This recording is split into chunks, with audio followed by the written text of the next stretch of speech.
Hey, welcome back to the channel. In this episode, we're going to put a fuel cell in the Drag WRX, so come along.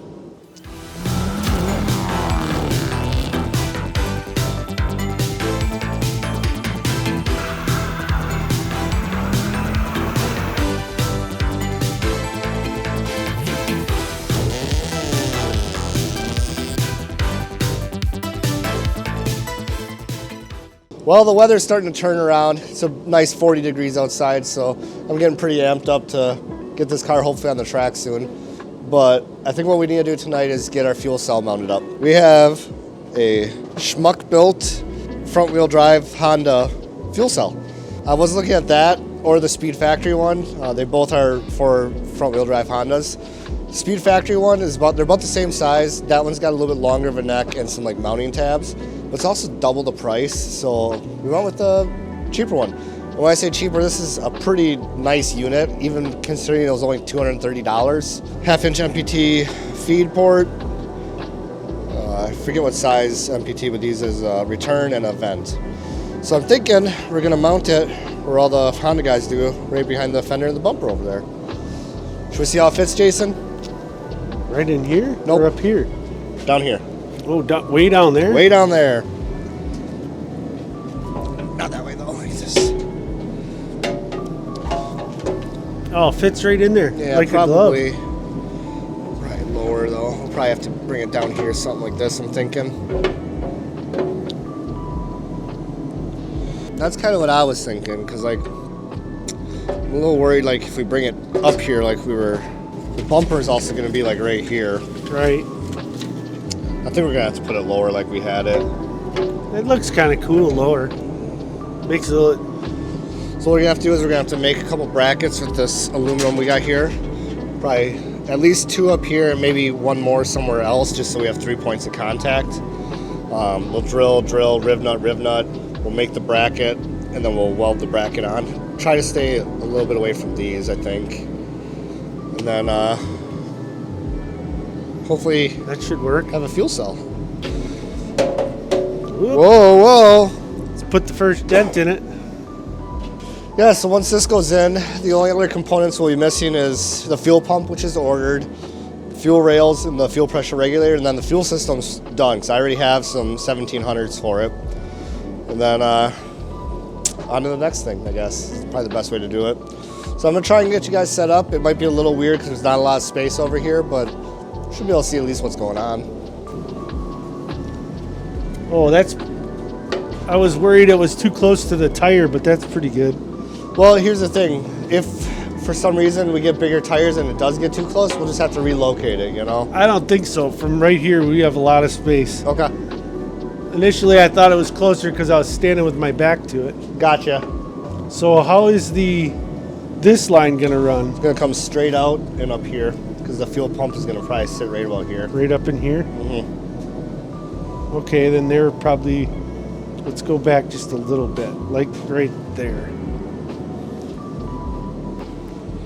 How, if we go at 4 inches, is that too long for a tab on top of the tank, or are you okay with that? Would you rather it be shorter? We could go like 3.5 instead of 4. Well, where are you putting the riv nut right now? Up in here, like where? right on this angle. Okay. So I probably wouldn't make the plate go all the way up here. I'd probably just start it right here then. Okay, make it shorter. Like deadhead it right here? Yeah. And then go down? Yep. Okay. Alright, we'll see what we can do here. Try and keep it straight.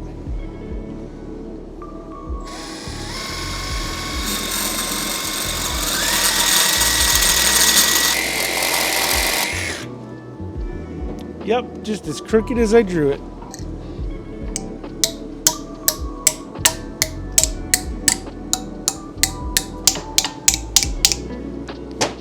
All right, this is a first guess here on this. Let's see what we get.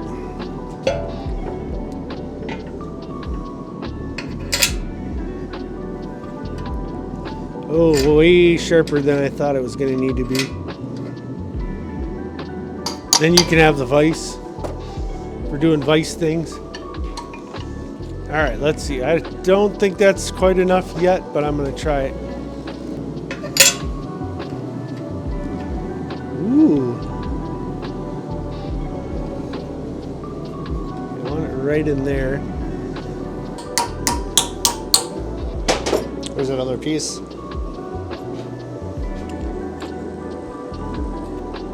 Gotta go a little more, huh? No, that's about where we're at. Yep. Test it first. Yeah, it looks pretty good, huh? I can't really see too well from here, but... No, it's not quite. I think a little bit more bend will get it flatter on this here. Yeah. Let's try a little bit more. I want to try and get a little flatter because we'll probably go right in there. Keep us away from the bungs here. And then put the second one right over here. Probably not an... Oh, yeah, that's got to be enough. Go any more, I think it'll crack. Ooh, I like that. Yep, that fits real nice. What do you think, Jeff? So I think realistically what we should do is after we have that made, Yeah? we should tack one bracket on, then tack the other bracket on, then drill the holes for the rib nuts. Okay. Nope. Ooh, What do you look think? at that. Yeah, because it opens up a little more there. Oh, it actually, our tank dips down a little bit. Dang, first try. Hell yeah, dude.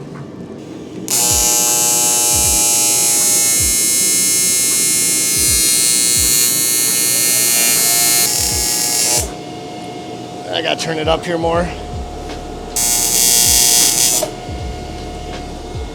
Okay. I want so bad to watch what you're doing, but I know I can't. Before we do this one, do you want to go and make sure this one fits all right? Yeah, let's do that. Yeah, it'll be all right. Perfect.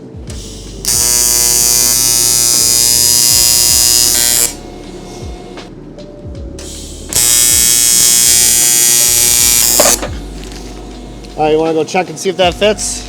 Yeah. That looks real good, Jeff. Perfect.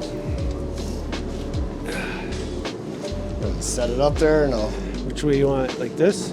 I'll move it around. That's fine. Okay.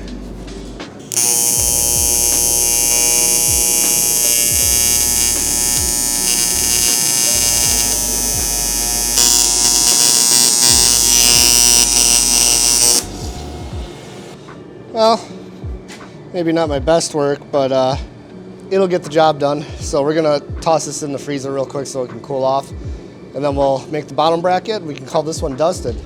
Well, the fuel cell all cooled off.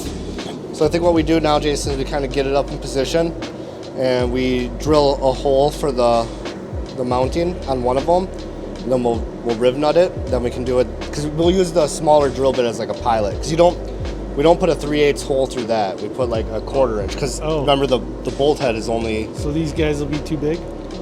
Right. If we did a 3, because look at the size right here. This is for 3/8. Gotcha. Does that make sense? So we need a drill bit this size for a pilot.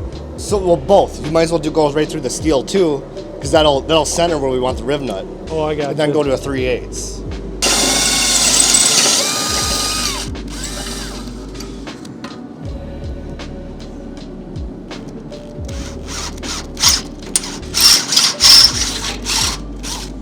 Gotta love that Subaru steel. Alright, so this thing's kind of being a pain. Drill's a little bit too big here. It's trying to walk up on me. There we go. Thank you.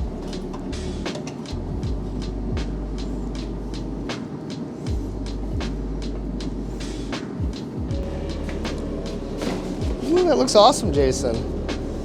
Yeah, so we probably just need either one on the bottom or one on the front. Kind of, yeah.